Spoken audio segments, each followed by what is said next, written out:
Broadcasting Network, disseminating gospel messages to all nations. You are welcome to the third edition of this ongoing topic. The Blessed is here. The text remains John chapter 10 verse 10, and it says, I have come that they might have life and that they might have it more abundantly. There's a purpose in coming. He said, I have come to do what? That they might have life. What kind of life? Abundant life. Gracious God. The essence of these studies or teaching, whichever way it appears to you, is to be purpose-minded and purpose-driven. Do you spend a lot of time praying for a vision or a goal or a purpose to achieve? Are you waiting for God to reveal what goal you need to pursue? Fine. It's good to do both of them. But first, you need to know how to wait, how to listen, and how to respond, and how to act. You've got to learn mind and spirit discipline so that your mind will not be capturing things that are not in agreement. The knowledge and capacity that God has embedded in you. In Psalm 63 verse 8, David said that he so followeth hard after God. So be ready to follow God closely. God will guide you skillfully according to the integrity of his heart. There are three things you need to do in order to fulfill your goal. Number one, visualize. Number two, capsulize. And number three, practicalize. Achievers do not only have a goal to achieve in their mouth, they visualize it, they write it down, they visualize the result and the joy accompanying the accomplishment.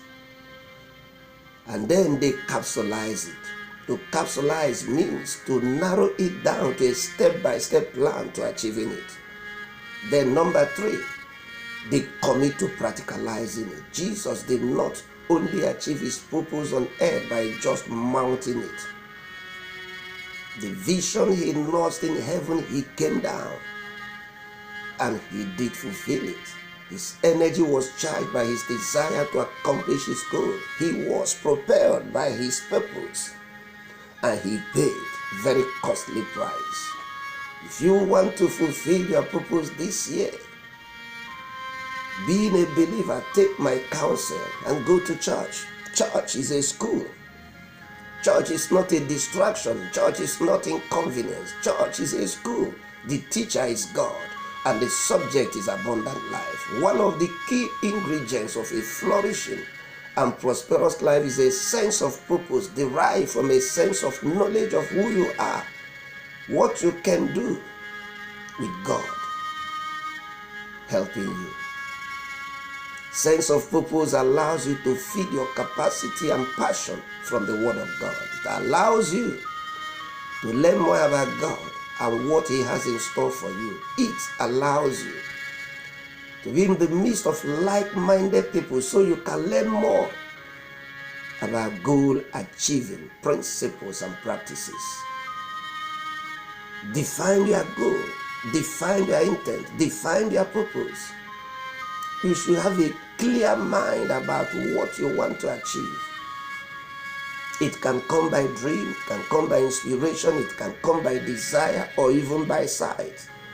Number two, define the type of person you are. Be objective in analyzing your personality traits. Are you lazy? Are you industrious? Are you disciplined? Are you religious or spiritual? Or are you extravagant? Ask yourself if you need to adjust or change certain traits you have in order to accomplish your purpose. Do you need to be pushed or self-propelled? Number three, how do you rate your relationship with God?